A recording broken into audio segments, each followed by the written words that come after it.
In order to provide some background, my mother-in-law is the type of person who enjoys flaunting even the smallest achievements in the most extravagant manner. Despite lacking any sophistication in her own life, she goes out of her way to pretend that she is the talk of our society. One glaring example of her absurd behavior is the monthly club party she hosts. To clarify, there is no actual club. She merely invites her friends and coworkers for an evening gathering because they share the same profession. She refers to them as her fellow IT geeks. This peculiar ritual has been ongoing for quite some time. During these gatherings, all they do is brag about their accomplishments and achievements from the past month. Given the context, you can imagine how eager my mother-in-law was to announce that my grandfather had arranged a destination wedding for me, complete with a 6-day stay package. This was his generous gift to me, as I had shared my dream wedding plans with him on numerous occasions. Considering my limited budget and the size of the venue, I had meticulously curated a guest list. My husband and I had discussed the situation beforehand, and both agreed to prioritize our guests. Coming from a large family, narrowing down the guest list was challenging, but I managed to invite 22 people, while my husband invited 18 of our close friends and family members whom we regularly interacted with. We were all set to send out the invitations when my mother-in-law unexpectedly showed up at our house late one evening, uninvited and unwelcome. It was already 9 p.m., and her presence irritated me from the start. She demanded that we make changes to the guest list. I couldn't fathom why she believed she had a say in the people I wanted to invite to my own wedding. My husband, to my dismay, supported her stance, which raised immediate concerns for me. I inquired about the changes she wanted, and she mentioned that she had already promised a few of her work friends an invitation. These friends, she claimed, were part of her IT Geeks group. I politely informed her that there was no room left on the guest list, as every invitee was someone we had a close relationship with and interacted with regularly. I sought support from my husband, but he avoided my gaze and sided with his mother. Despite explaining the situation to her, she insisted that I make adjustments. Frustrated, I showed her the guest list, emphasizing that every individual on it was someone intimately connected to our lives, and there was simply no way to exclude them. She then suggested removing my cousin's sister, whom I had lived with for 7 years after college. Her reasoning was that my cousin had moved to Birmingham recently, and it would be inconvenient for her to travel to the States. My patience wore thin, and I asked my husband to reason with her, but he continued to support her perspective, emphasizing the importance of inviting her chosen guests, especially after she had shared details about the destination wedding with them. I tightened my lips in frustration, feeling utterly lost on how to reason with my own fiancé, who was clearly being irrational. My anger boiled over, prompting me to storm out of the room. The following day, I woke up with a resolve. I would give them a taste of their own medicine. If they could be so thoughtless about my wedding, all for the sake of saving face in front of their colleagues, then I could be equally inconsiderate. I dialed my grandpa and recounted the events from the previous night.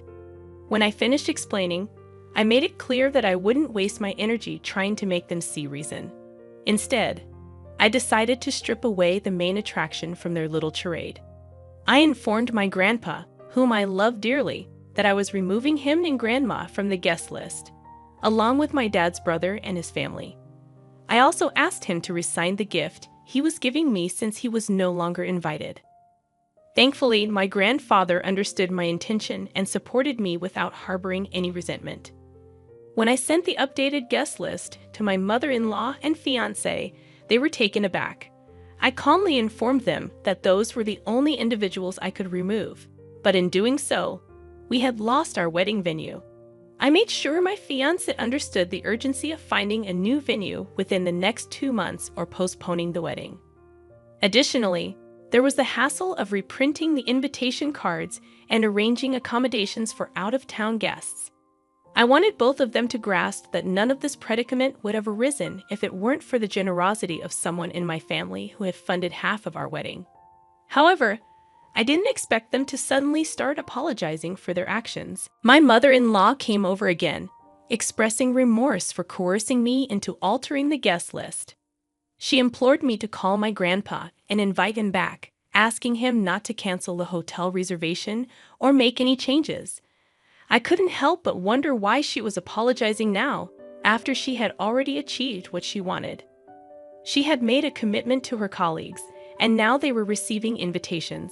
This weighed heavily on her, and she vocalized her frustration, noting that inviting them wouldn't make sense unless the wedding was at a destination. She emphasized that a non-destination wedding would be ordinary and uninteresting to others. Upon hearing her express these thoughts, my husband finally admitted that he regretted supporting her decision. However, I wasn't ready to let his actions off the hook so easily. I reminded him that he shouldn't need extreme measures for him to support me in obvious situations. Although he apologized once again, I made it clear that my decision was final. It was a done deal, and even if I were to re-invite my grandpa, we wouldn't get back his incredibly generous gift. Was I being an angel for standing my ground? I recognized that, ultimately, the wedding was mine, and I should focus on myself. Yet, I couldn't help but feel a bit petty about not reversing my decision. Did this make me a bad person? However, my mother-in-law wasn't finished causing problems for us. As I mentioned in my previous post, I had no intention of asking my grandpa to reinstate his gift. This decision visibly upset my mother-in-law to the point where she began a habit of calling my fiancé every other day.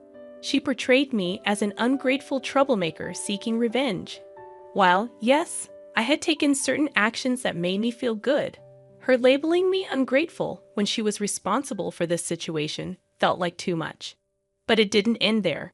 She went a step further, advising my fiancé to reconsider his life decisions, insinuating that what I had done was just the beginning and that his life would be this way if he married me. During one of these conversations, my fiancé was speaking on speakerphone, and I overheard these hurtful words.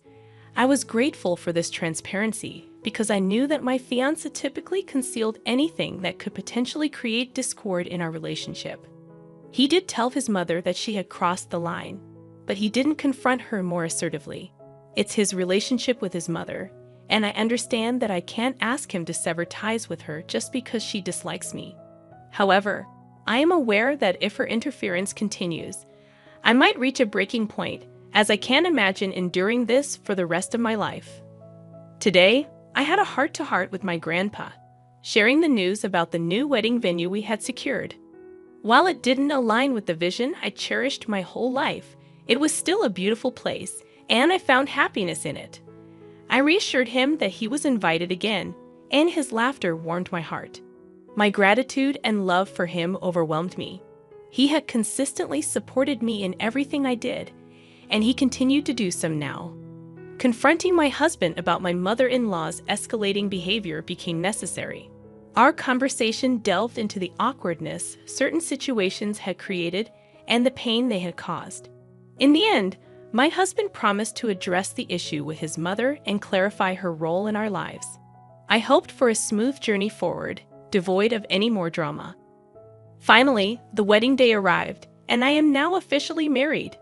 Despite the unexpected turns, the wedding was a thing of beauty, and my happiness knew no bounds. I couldn't help but smile when I noticed my mother-in-law sulking in a corner with her work friends, whom she had invited. In a surprising turn of events, my grandpa gifted us a house as a wedding present, a joint gesture from him and my uncles. In the grand scheme of things, I am just thrilled to embark on this new chapter of my life with my husband.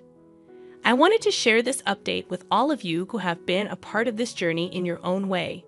It infuriates me when people believe they have the audacity to dictate how someone should get married or whom they should invite. It's high time someone reminded your mother-in-law that her time to influence these decisions is over. If she wants to flaunt, she can plan her own event in the future. You should firmly tell her to back off and leave you in peace. Are you absolutely certain about marrying that guy? Anyone with an ounce of insight would have seen through the manipulative game your mother-in-law was playing, and yet he supported her. You're not clueless. but perhaps you should scrutinize your life choices more closely. On a personal note, I live in Queensland while my family resides in New South Wales. Recently, my parents and my 27-year-old sister decided to invite themselves to my house for a week-long holiday after their cruise got canceled. Frankly, I wasn't thrilled about them staying for such an extended period, especially considering I'm pregnant and already juggling the responsibilities of caring for a 2-year-old. To complicate matters, our house isn't spacious enough to accommodate multiple guests. I have only one spare queen-size bed, which my parents were occupying. My sister, however, opted to sleep on my couch. She could have shared my bed with me since my husband is away for work, but her snoring and my constant nudges to roll over didn't make it a viable option. After 2 days of their stay, during dinner on the second night, my dad dropped a bombshell. He casually mentioned that they had invited my sister's boyfriend of just 5 weeks to fly up and stay with us for the entire weekend. He had already booked a ticket and would be arriving on Friday morning at 9 a.m. I had never met my sister's boyfriend. After all, he had only been part of the family for 5 weeks. What infuriated me was that no one bothered to consult me beforehand. Moreover, I didn't have the space for him to stay comfortably. He would have had to sleep on my couch, and my sister would either need to share the couch or my bed with him. The idea of a stranger sleeping in my house while my 2-year-old son was in his own room was unsettling. In sheer frustration, I called my husband, and together we decided to firmly refuse the arrangement. We believed their behavior in inviting a stranger into our home was completely unacceptable. When I called my sister to communicate our decision while I was at work, my mother exploded in anger. She berated me, questioning my judgment and accusing me of doubting their ability to judge someone's character. According to her, they wouldn't invite someone into our house who couldn't be trusted, even though they had met him fewer than 10 times. Eventually, they hung up on me, hastily packed their belongings, and left my house. Later, they sent me a text message claiming that my husband had manipulated my thoughts against them, and that they were leaving not because they were wrong, but because I had been an inhospitable host. According to them, I had become a terrible person since being with my husband for the past 10 years. 3 days passed, and they attempted to call me, acting as if nothing had transpired. Their inability to comprehend my reaction left me utterly baffled. I am left wondering if anyone can shed light on their perspective and help me make sense of this situation. Am I overreacting? I don't think so. I believe I was being a responsible parent, not an unreasonable person. I didn't invite them, and I certainly don't have a serial obligation to be a gracious host to a family that essentially invaded my home. To top it off, they invited a 4th person, a complete stranger, to stay without my knowledge or consent. Their entitlement is baffling. It's almost like they can't stand the fact that I've grown up and am making decisions without seeking their approval. This is the moment to establish boundaries. In my response, I made it clear that I'm not a terrible host because I didn't invite them in the first place. They invited themselves. I generously accommodated them despite the disruption to our usual routines. However, inviting another person into my home without my consent was completely unacceptable. Their tantrum when I refused to cave in and their subsequent decision to leave for alternative accommodation, all the while attacking my character, means there will be a new set of rules before I consider hosting them again. I won't be going to hang out with them after the immature behavior they displayed in my house. I've had enough of their inappropriate actions for now, and I've decided to limit my contact with them until I feel I can face them again. They crossed a line by inviting someone I've never met into my home without my approval. They didn't ask, they simply informed me that it was happening. The fact that they mentioned my seemingly good mood indicates they were aware it wasn't a good idea. They assumed I would be a pushover and allow it. I'm standing up for myself and the safety of my children, and I know I'm not in the wrong here. I'm a 33-year-old woman, currently 5 months pregnant, while my 35-year-old husband is away on a business trip, set to return next month. This is my first pregnancy, and recently, I've been required to continue working at the office. When I first met my husband, he was incredibly skinny, and his eating habits were restricted due to his mother's cooking.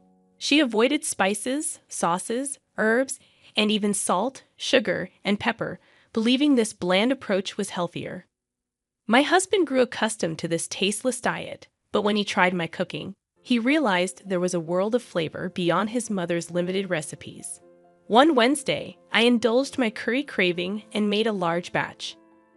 While I usually had pre-prepared meals in the freezer, this time, I gave in to the temptation. I left the extra portions in the fridge. On that day, my in-laws unexpectedly visited, having a spare key in case of emergencies. When I returned home, ready to enjoy my curry, I found it replaced by a dish made by my mother-in-law, who had thrown my meal away, claiming it tasted spoiled. Unable to stomach her cooking in my pregnant state, I discreetly gave the unwanted food to a homeless person. However, someone witnessed my act of kindness and informed my in-laws. Suddenly, I found myself bombarded with accusatory messages, even from my mother-in-law. My husband supported me, but now I'm questioning if I overreacted. Honestly, OP, it seems like your in-laws are trying to control your life. Their invasion of your home, even when you're not there, is a huge red flag. And while the focus seems to be on your mother-in-law throwing away your food, the real issue here is the lack of boundaries. Setting firm limits with your in-laws is essential before your child is born. Consider changing the locks and installing security cameras to maintain your privacy and peace of mind. Remember, your home is your space, and you deserve to feel safe and respected within it.